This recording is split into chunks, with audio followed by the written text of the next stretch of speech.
so excited to be getting underway and starting this new chapter in the coaching career of Nick Bottom. We have taken the job at Palermo. Welcome, everyone, to episode number 2 of Off of the Bottom. I'm Mr. Cellophane. Thank you very much for being here. Make sure you hit the like button on this video and subscribe to the channel. If you had not, please continue to assist us in growing this channel. Thank you very much in advance. We've already filled, we are finding out, our 2 new non-EU player spots for the season. So if we are going to add anybody to this squad through the winter transfer window, which has about 10 days or so left in it, they are going to have to be from the European Union. Now, we have gotten a little busy. We have started trying to set up our staff. We had a lot of positions open. The one I'm most excited about is for the position of assistant manager. We already have one, but we've got 10 coaching slots open, so having another assistant manager to bounce ideas off of is never a bad thing. Casemiro, 46 years old. He was most recently the manager at Real Zaragoza, played assistant manager at Benfica, Villarreal, Banfield, after he retired from Al Ahly in the 2026-2027 season. Very happy that he may potentially be coming aboard our staff. Meanwhile, we have also arrived at the club just in time for Palermo's youth intake preview. And it looks like this could be a good one. Now, we take this with a grain of salt.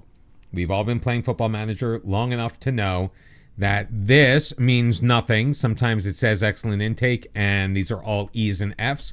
Don't know how that happens. But A grades for goalkeeper, defensive midfielder, 2 that have potential to go farther, saying, and a striker, all with A's, and at least one of our fullbacks has plenty of promise with a B grading. Same thing with our center back, so we could be set up for the future. Now, we are not going to be here for the future, but it is nice to know. And if they're good enough, I have never been averse to starting a 15-year-old if they have earned the slot. We did also amend our season expectations.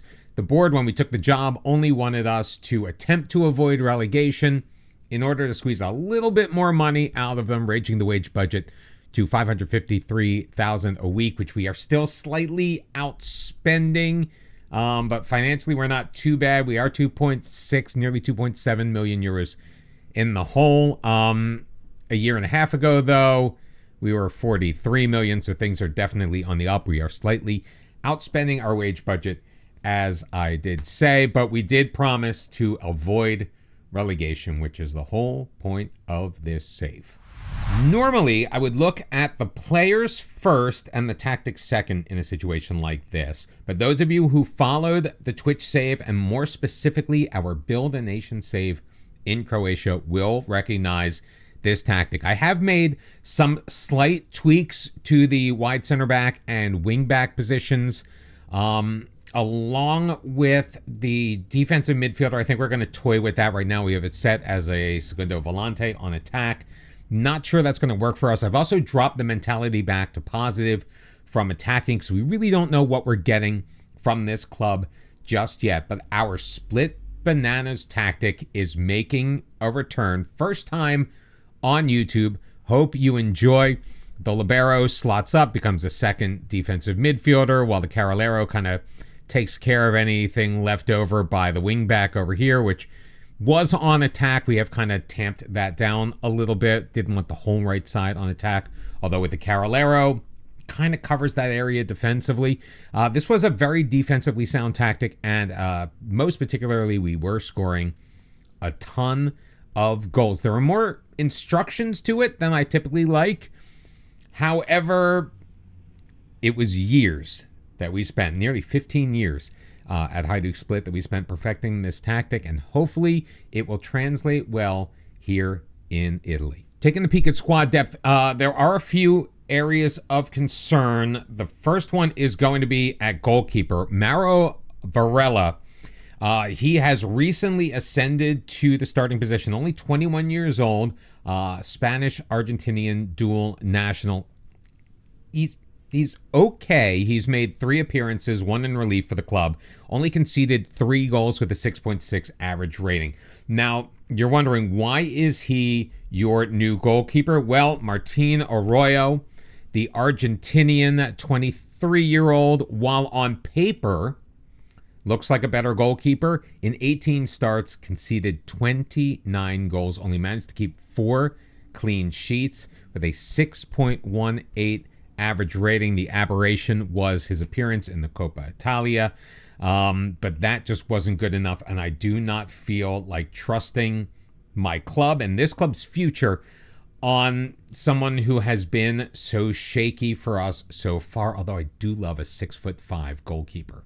Defensively, Giuseppe Gaglione is head and shoulders our best keeper. He could play in any of the 3 positions and would be rated the highest. Again, center back, not 100% an area of concern, but if we can do something to bolster it before the window is closed, I would absolutely love that, potentially in the loan market, because we really don't have a lot of money to play with right now. He is going to be occupying that center spot. Meanwhile, on the left-hand side, most likely it's going to be Christian Serafini, a little bit more diminutive than I would like, but fantastic tackling ability. He can really stay with his man. So using him as a wide center back, potentially even as the libero moving up, although that's really not his type of position.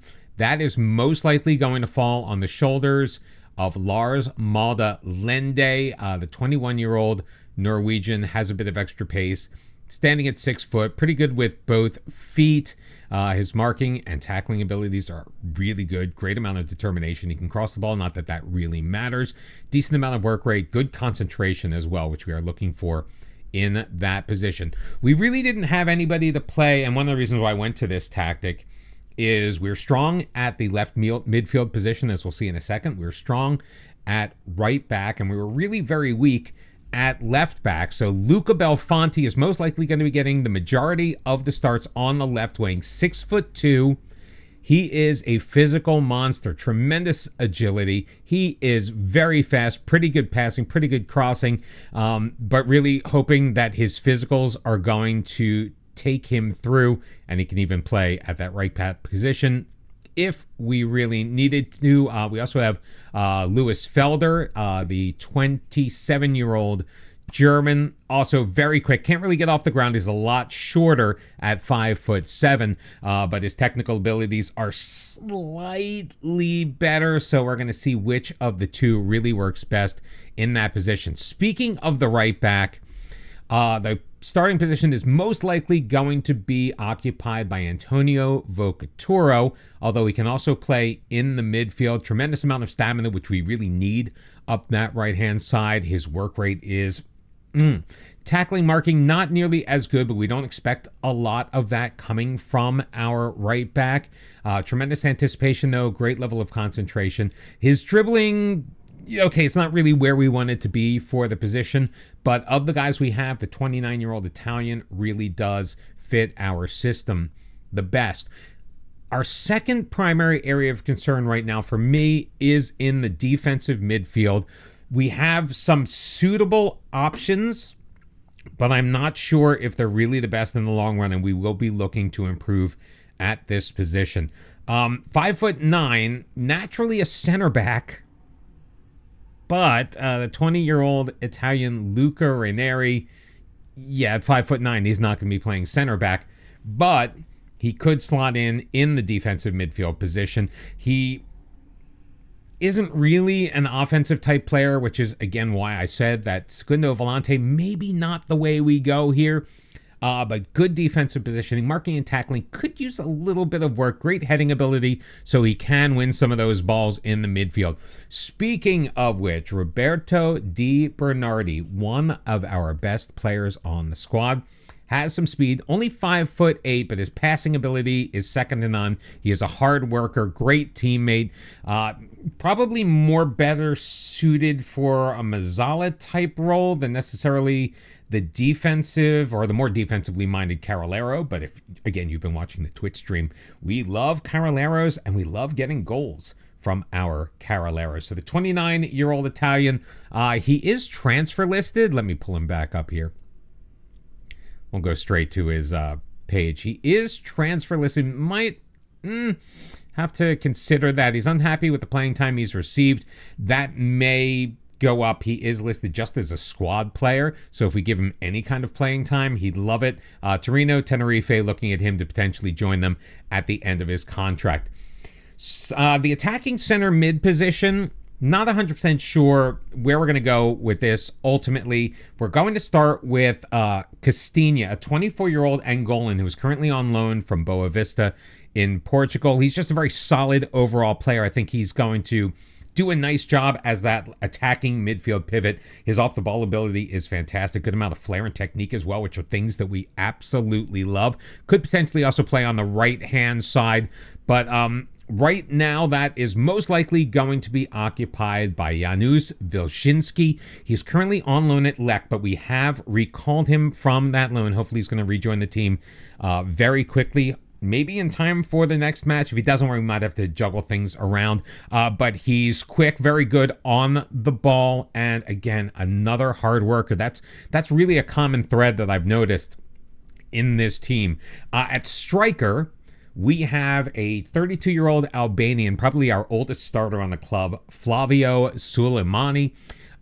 Again, very fast, stands at 6 foot. He can get up in the air. His heading is decent, finishing decent. He can dribble, he can pass, he can do a lot of things. He's not really the best at everything, but he is well above average in most statistical categories. Castilla can also play up there, as well as Wilczynski. Behind all of them is 16-year-old Matteo Triarico. We're going to be working him in a little bit. He does have some experience, picked up a pair of assists already as a right wing. Fantastic first touch. Again, look at that. Hardworking, fantastic teammate, really good technique. Not as quick as we like to see on the outside, but again, a pretty decent player. And we're all going to need this to come together really quickly because our first match of the season is coming up in just 2 days, which does give us an opportunity to take a quick look at the upcoming schedule. Honestly, the form has not been terrible over the last 5 or 6 matches. The last one at home, dropping a 3-0 decision to Lazio. Okay, that's a little tough, but a 3-2 victory over Genoa, and 3 successive draws ahead of that against bottom table teams in Monza, Hellas Verona, and Lecce, or at least bottom half. We're starting things off against Perugia, currently in 13th place. That will be at home. So we're going to be making our coaching debut in front of the home crowd at the Renzo Barbera. Then we head on the road to Napoli, currently in second place. Don't really expect to win that. But then things get a little bit easier against Fiorentina, Atalanta, still looking for a new manager. Last time I checked, in 10th and 11th respectively. This is where the run gets tough in March. Inter, Juve, and Milan all in a row, followed by Torino at the beginning of April. But the good news is we end our season with 4 matches in May. Frosinone currently in 11th, Lecce in 17th, Hellas Verona 18th, and Monza in 16th. So things are looking pretty good. So we have a chance toward the end of the season to gain points on the teams that are, as of right now, immediately surrounding us on the table. And it could go a very long way to us meeting our goal of keeping this team in Serie A for another year. Game day is here and our staff is starting to take shape. We have signed ourselves a brand new director of football, among many, many other things. Ahmet Arslan, 49 years old. He's Turkish and German. He knows Turkey. He knows Germany. And I think he's going to be an amazing asset. He's a great negotiator and a tremendous judge of ability, far better than the guy we binned off before we took the job. Very excited to get his opinion. In fact, we are going to start asking him immediately for suggestions, especially when it comes to the goalkeeper position, because right now, trying to find a goalkeeper available on loan that we have any kind of information on, yeah, that's been a little dicey. And I do have to admit, he's found someone who might be a little intriguing. 6'2" Dutch national, did cap at the U18 level. Valentin van der Velde. He's was at Feyenoord. He's currently at RKC Valvik. Don't know if I'm pronouncing that right. Just a guess. Decent one-on-ones, great aerial reach, great jumping reach. His positioning is good. His reflexes are good. I think we're going to roll the dice, take our chance, and see if we can bring him in before the deadline is up. So we are ready to hop in and see what happens. We talked about Mauro Varela is going to get the start at goalkeeper. We have put in a loan bid for Van de Velde. Hopefully he is able to join us. We were working out a contract. We did have to promise a mandatory future fee of like 250,000 euros, which small price to pay to get a quality goalkeeper in. It's going to be Tornaghi, Gaglioni, and Serafini starting in the back line. Ahead of them in the midfield will be Blot and Di Bernardi. Our right wing back is going to be Vocaturo. Belfonte, probably our best player, starting on the left wing, although he is a little unhappy. He wants to move to a bigger club. His contract is up at the end of the season. I'm thinking we may need him for now, and if he wants to walk at the end, then he walks at the end. Kostina is going to be our attacking midfielder. Vilshinsky is back at the team. He is registered, and he is going to get the start on the right wing. And Suleimani is going to start up top. Let's submit that team. And number 19 for Vilshinsky. Sounds good to me. All right, let's make our home form count for us. We'll point the finger and ask them to go out there and make a difference. Seems to have had a positive effect as we get ready to start the match. Our modified 4-3-3, if you really squint and tilt your head in the right direction, going up against Gianmarco Levantino's 4-4-2. It's Palermo at home against Perugia. I will be creating new kits for Serie A for the 2038-39 season. They will be in place by the next episode. Perugia taking... Oh, no, that's us. In the corner, Suleimani, he's able to tuck it past the diving Sanchez. Flavio Suleimani, with his 7th goal of the year, puts Palermo up 1-0, 6 minutes and 10 seconds in. I didn't even realize we were the like colors. Gaglioni didn't win the original header. Suleimani able to just pop one over the outstretched arm of the Perugia keeper to give us the early lead. And this set pieces were a huge part of what made this tactic successful in our run with Hajduk Split and our Build a Nation save on Twitch. Hopefully it will have the same effect here as we currently still remain in 9th place. We came into this match, I believe, 6 points behind Lecce in 18th place. So we still have a bit of a ways to go. Even if we pick up the victory, we will still be 3 points behind. Moving the ball through the midfield. Do I need to mess with the time? Yeah, let's go slightly faster. There we go. Over the top, Vilshinsky. His shot is easily handled by Sanchez, but good offensive movement. We are starting to put some pressure on Perugia in open play. 10 shots to 4 in our favor. 59% possession. Not really a possession-based tactic. Well, maybe it kind of is. De Bernardi sending it in. Serafini, Vilshinsky, his second attempt. Sanchez able to make the save, and it will lead to another corner kick opportunity. Costina is going to take this one from the far side. It's low and dealt with easily by Hodal. He definitely needs to be better. Yellow cards for Di Bernardi and Belfonte so far in this first half. We've got to work a little bit on our discipline. Vilshinsky, we did give him the day off when he returned to the team, but obviously he does need to do a little bit more work to get back into game shape. He did play fairly recently. Cross dealt with there by Perugia, looking to start the counterattack. Zapaya coming in up the right side. Stolen away, though, by Belfonte. He's got 2 men on him as he comes up the near sideline into the middle. Sanchez will knock it out of the way as Suleimani. Suleimani went down. The penalty has been called. The referee is going to go consult with VAR, but I think, the penalty was the call on the field. I can't imagine this being overturned, although he is taking his sweet time, and the penalty has been awarded by Antonio Rapuano, and Suleimani will look to secure his brace from the spot as we enter stoppage time in the first half. Drills it past Sanchez to give Palermo a first half 2-0 lead. And we're not done. Tornaghi getting it started. We've already played the 2 minutes of added time, looking for a third. Castagna playing it back for Blot. Up ahead, Belfonte moves it past his man to his right, finds Di Bernardi. His shot is blocked. It will be cleared, and there is the halftime whistle.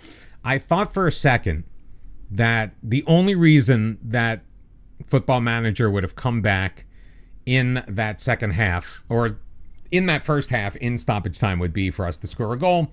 I was wrong. Can we get one here early in the second half? No, Zapaya says differently, but Belfonte looking to recycle the ball rather quickly. Serafini back for Vocaturo. Serafini once again moving it up, right side of the box. Vocaturo has a man on him, and he'll lose possession to D'Erico. 2 men on him. D'Erico is able to get it free, and Perugia looking to move it up as they pass the ball around in the middle third. Orico dropping it back for Hodal. We're doing a pretty good job right now defensively, limiting their options. And of course, as I open my mouth, they move it into our third. Zapaya finds Orico. He's in. He's able to slot one past Varela. And Perugia halves our lead. It is now Palermo 2, Perugia 1. Just 48 minutes into this match. And to be a little bit better. We're putting on a decent amount of pressure. Only 3 shots on target make that 4 for Perugia in this match. We've had 10, which means we're really not taking advantage of our opportunities. Just the 2 goals scored with the 3.15 XG.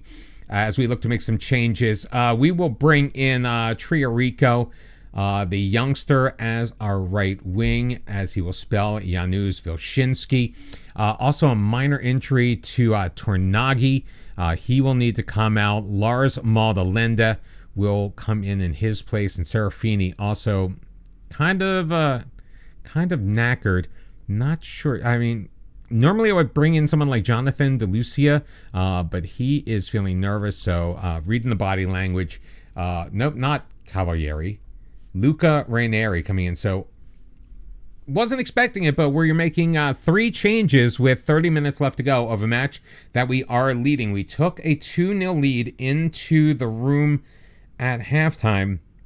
It would be a damn shame if we were to lose it now. We're seeing excellent play, though, from Slavio Suleimani with the 2 goals, one coming from the penalty spot. Castagna is great as well. And let's just see if we can hang on for this final 10 minutes as the free kick comes right to Varela. He's going to roll it out, and Blot will push it forward. Belfonte, 2 men on him, gets it free to Blot again. Gallioni still on a yellow card. In fact, we've got 3 guys on the pitch right now on yellows. Hopefully, I'm going to keep my fingers crossed that I didn't just jinx it and something bad's going to happen. Di Bernardi into the middle. Suleimani feeds Triarico. Castagna, his shot denied by Sanchez. And another corner opportunity for Palermo. We've already scored off of a set piece once. In fact, our 2 goals, neither of which came from open play. That one, though, just a little bit too hard. Didn't quite get over it enough to put it on target. 5 minutes left to go. I don't think I'm going to make any further changes. 5 minutes of added time that we need to get through. This could be a monstrous 3 points for us as the full-time whistle is blown. And Palermo, in their first match under the guidance of Nick Bottom, have picked up a very, very well-earned 3 points at home. Not resting on our laurels, though. It's just 1 win, but 2 out of the last 3.